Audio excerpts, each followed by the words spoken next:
Assalamualaikum ya akhi ya ukhti. Assalamualaikum ya akhi ya ukhti. Salam-salam wahai saudaraku, semoga Allah memberkatimu. Salam-salam wahai semua, semoga hidup jadi bahagia.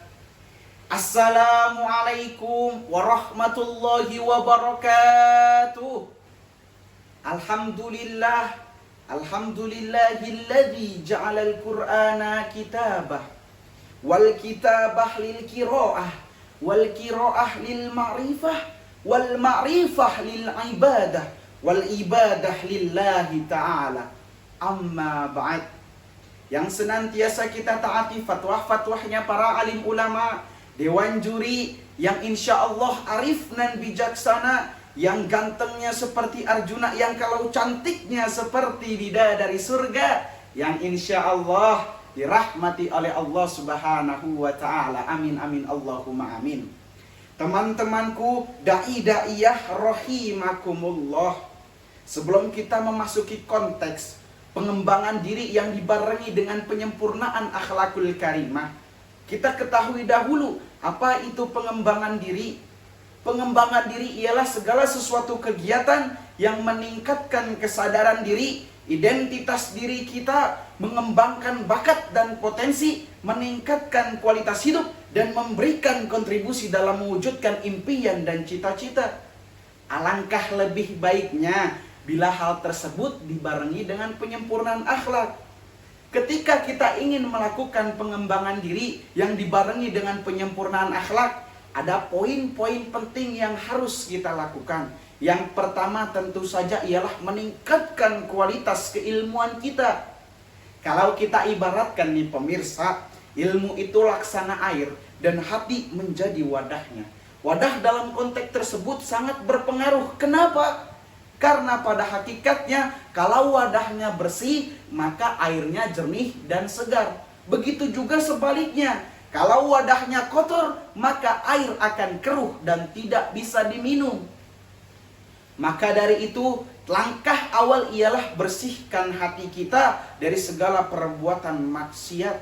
Karena dalam kitab Ihya Ulumuddin dijelaskan seperti ini. Syekh Abu Hamid bin Muhammad Al-Ghazali, atau biasa kita kenal dengan Imam Al-Ghazali, beliau berkata, "Wazifatul ula taqdimut taharatin nafsi an radha'ilil akhlaqi wa madhmumil awsafi idzal ilmu ibadatul qalbi wa salatu sirri wa qurbatin nafsi ilallahi ta'ala."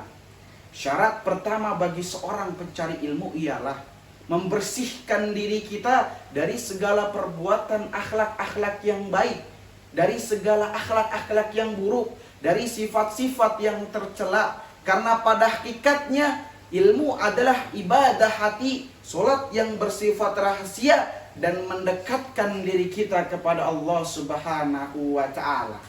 Tapi kalau kita lihat nih pemirsa, banyak pada zaman sekarang ini yang berjuang di bangku perkuliahan, yang sedang pusing-pusingnya memikirkan tugas. Alih-alih mereka sih katanya kalau lagi pusing mikirin tugas butuh yang namanya support system atau mood buster seorang perempuan.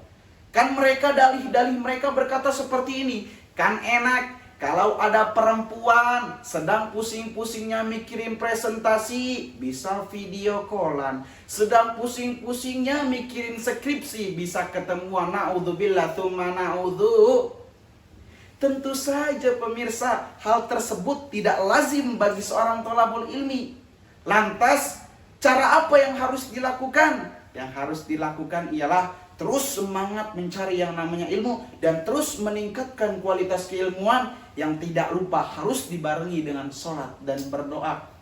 Allah Subhanahu wa ta'ala berfirman, "Ya ayyuhalladzina amanu ista'inu bis-sabri was-shalah, innallaha ma'as-sabirin." Wahai orang-orang yang beriman, memohonlah pertolongan kepada Allah dengan sabar dan sholat.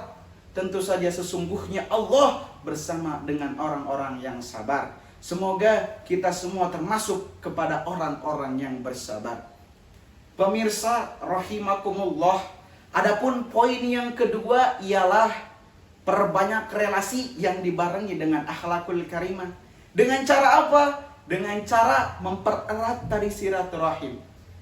Karena pada hakikatnya manusia hidup berdampingan dengan manusia lain atau membutuhkan manusia lain.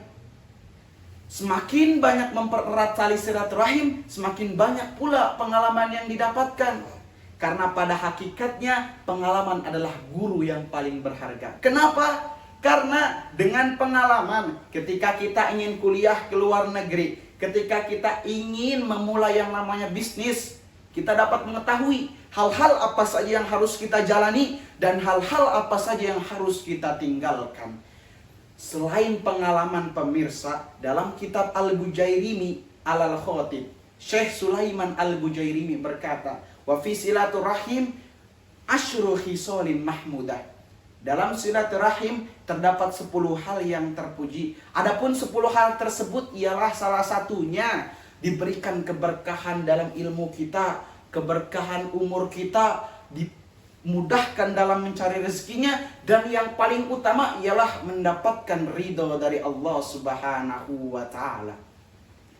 Teman-temanku, da'i-da'iyah pemirsa rahimakumullah, dari awal hatta akhir kita dapat tarik kesimpulan bahwasanya ada 2 poin penting yang harus kita lakukan ketika ingin melakukan pengembangan diri yang dibarengi dengan penyempurnaan akhlakul karimah.